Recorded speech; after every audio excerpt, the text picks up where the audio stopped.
Welcome back, guys. Still reading Things Fall Apart. This is going to be Chapter 2. Okonkwo had just blown out the palm oil lamp and stretched himself on his bamboo bed when he heard the ojane of the town crier piercing the still night air. "Gome, gome, gome, gome," boomed the hollow metal. Then the crier gave his message, and at the end of it beat his instrument again. And this was the message. Every man of Umuafia was asked to gather at the marketplace tomorrow morning. Okonkwo wondered what was amiss, for he knew certainly that something was amiss. He had discerned a clear overtone of tragedy in the crier's voice, and even now he could still hear it as it grew dimmer and dimmer in the distance. The night was very quiet. It was always quiet except on moonlight nights. Darkness held a vague terror for these people, even the bravest among them. Children were warned not to whistle at night for fear of evil spirits. Dangerous animals became even more sinister and uncanny in the dark. A snake was never called by its name at night because it would hear. It was called a string. And so on this particular night, as the crier's voice was gradually swallowed up in the distance, silence returned to the world, a vibrant silence made more intense by the universal trill of a million forest insects. So you can clearly see that these are very superstitious people, and we have superstitions here in the West too. And I bet if you thought about it, you could think of several superstitions that you know about too. On a moonlight night, it would be different. The happy voices of children playing in open fields would then be heard, and perhaps those not so young would be playing in pairs in less open spaces. And old men and women would remember their youth. As the Igbos say, when the moon is shining, the cripple becomes hungry for a walk. But this particular night was dark and silent, and in all the 9 villages of Umuafia, a town crier with his ojane asked every man to be present tomorrow morning. Okonkwo on his bamboo bed tried to figure out the nature of the emergency. War with a neighboring clan? That seemed the most likely reason, and he was not afraid of war. He was a man of action, a man of war. Unlike his father, he could stand the look of blood. And you'll find that the views of masculinity in this culture are pretty severe, and Okonkwo is definitely masculine. His father, Unoka, is decidedly not masculine. In Umuafia's latest war, he was the first to bring home a human head. That was his 5th head, and he was not an old man yet. On great occasions, such as the funeral of a village celebrity, he drank his palm wine from his first human head. And I don't think that it means that it's got gross flesh and nasty bits of gore hanging off this head that he's drinking wine out of. What they mean is he's probably drinking it out of the skull, which is not exactly sanitary either. So think about why Okonkwo would bring this skull out to drink out of. What is he trying to accomplish with this? In the morning, the marketplace was full. There must have been about 10,000 men there, all talking in low voices. At last, Agbuefe Ezeugo stood up in the midst of them and bellowed 4 times, "Umuafia Kwenu!" And on each occasion he faced a different direction and seemed to push the air with a clenched fist. And 10,000 men answered, "Ya!" each time. Then there was perfect silence. Agbuefe Ezeugo was a powerful orator and was always chosen to speak on such occasions. He moved his hand over his white head and stroked his white beard. He then adjusted his cloth, which was passed under his right armpit and tied above his left shoulder. So if you're thinking about what that looks like, it's kind of like a toga. "Umuafia Kwenu!" he bellowed a 5th time, and the crowd yelled in answer. And then suddenly, like one possessed, he shot out his left hand and pointed in the direction of Imbaino and said through gleaming white teeth firmly clenched, "Those sons of wild animals have dared to murder a daughter of Umuafia!" He threw his head down and gnashed his teeth and allowed a murmur of suppressed anger to sweep the crowd.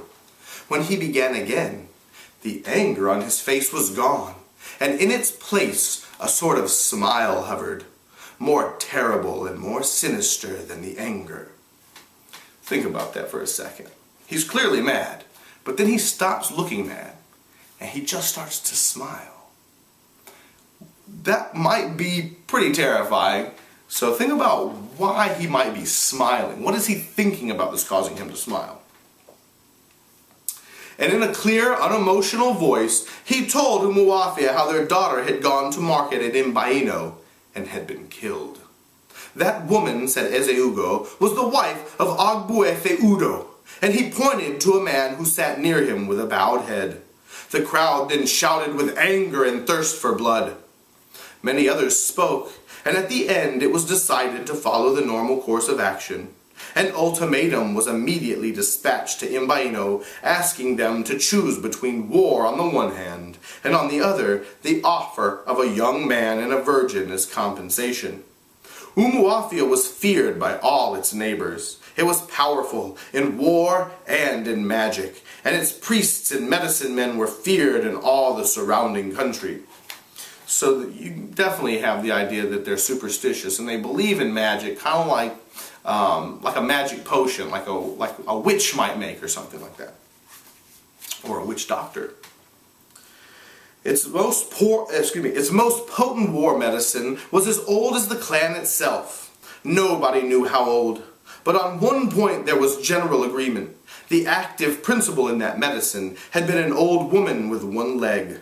In fact, the medicine itself was called Agadi Inwagi, or Old Woman, and had its shrine in the center of Umuofia in a cleared spot. And if anybody was so foolhardy as to pass by the shrine after dusk, he was sure to see the old woman hopping about.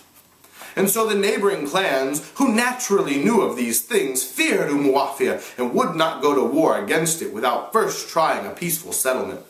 And in fairness to Umuofia, it should be recorded that it never went to war unless its case was clear and just, and was accepted as such by its oracle, the oracle of the hills and the caves. And there were indeed occasions when the oracle had forbidden Umuofia to wage a war. If the clan had disobeyed the oracle, they would surely have been beaten, because their dreaded Agadi Inwayi would never fight what the Igbo call a fight of blame. So even though they're going to war sometimes, they are thoughtful about it. They think about, is this a just war? Is this a reasonable war? Or do we have a good reason to go to war, basically? But the war that now threatened was a just war. Even the enemy clan knew that. And so when Okonkwo of Umuofia arrived at Imbaino as the proud and imperious emissary of war, he was treated with great honor and respect. And 2 days later he returned home with a lad of 15 and a young virgin. The lad's name was Ekemefuna, whose sad story is still told in Umuofia unto this day. So, you know that he's ill-fated from the end of chapter 1, and now they tell you it's a sad story, so he's definitely foreshadowing something for this character called Ekemefuna. And just to back up a minute, where it says that Okonkwo was an emissary of war, he's just the messenger delivering the ultimatum to Imbaino. The elders, or Indicie, met to hear a report of Okonkwo's mission. At the end, they decided, as everybody knew they would, that the girl should go to Ogbuefe Udo to replace his murdered wife. As for the boy, he belonged to the clan as a whole, and there was no hurry to decide his fate. Okonkwo was therefore asked on behalf of the clan to look after him in the interim. And so for 3 years Ekemefuna lived in Okonkwo's household. Okonkwo ruled his household with a heavy hand. His wives, especially the youngest, lived in perpetual fear of his fiery temper, and so did his little children. Perhaps down in his heart, Okonkwo was not a cruel man, but his whole life was dominated by fear. The fear of failure and of weakness. It was deeper and more intimate than the fear of evil and capricious gods and of magic, the fear of the forest and of the forces of nature, malevolent, red in tooth and claw. Okonkwo's fear was greater than these. It was not external, but lay deep within himself. It was the fear of himself, lest he should be found to resemble his father. Even as a little boy, he had resented his father's failure and weakness, and even now he remembered how he had suffered when a playmate had told him that his father was Agbala. That was how Okonkwo first came to know that Agbala was not only another name for woman, it could also mean a man who had taken no title. And so Okonkwo was ruled by one passion, to hate everything his father Unoka had loved. One of those things was gentleness, and another was idleness.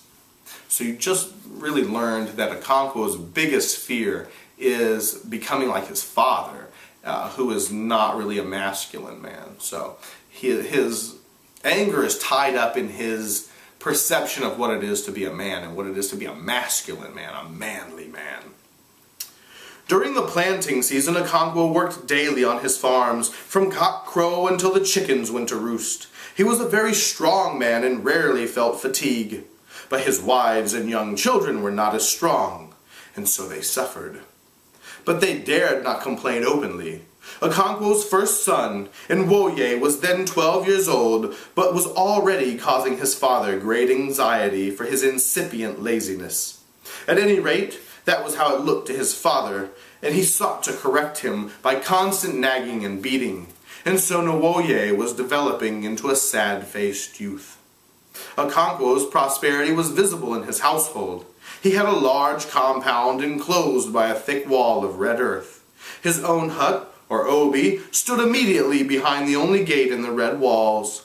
Each of his 3 wives had her own hut, which together formed a half-moon behind the obi. The barn was built against one end of the red walls, and long stacks of yams stood out prosperously in it. At the opposite end of the compound was a shed for the goats, and each wife built a small attachment to her hut for the hens. Near the barn was a small house, the medicine house, or shrine, where Okonkwo kept the wooden symbols of his personal god and of his ancestral spirits. He worshipped them with sacrifices of kola nut, food, and palm wine, and offered prayers to them on behalf of himself, his 3 wives, and 8 children. So when the daughter of Umuwafia was killed in Mbaino, Akemefuna came into Okonkwo's household. When Okonkwo brought him home that day, he called his most senior wife and handed him over to her. "He belongs to the clan," he told her, "so look after him." Is he staying long with us?" she asked. "Do what you are told, woman," Okonkwo thundered and stammered. "When did you become one of the Indici of Umuwafia?" And so Nwoye's mother took Akemefuna to her hut and asked no more questions. Which is smart, because, like it's mentioned before, he's quick with his fists when he gets angry. As for the boy himself, he was terribly afraid. He could not understand what was happening to him, or what he had done. How could he know that his father had taken a hand in killing a daughter of Umuwafia? All he knew was that a few men had arrived at their house, conversing with his father in low tones, and at the end he had been taken out and handed over to a stranger. His mother had wept bitterly, but he had been too surprised to weep. And so the stranger had brought him and a girl a long, long way from home, through lonely forest paths. He did not know who the girl was, and he never saw her again. And that takes us to the end of chapter 2. If you have questions, definitely come to class prepared to ask, and we'll pick up with chapter 3 next time.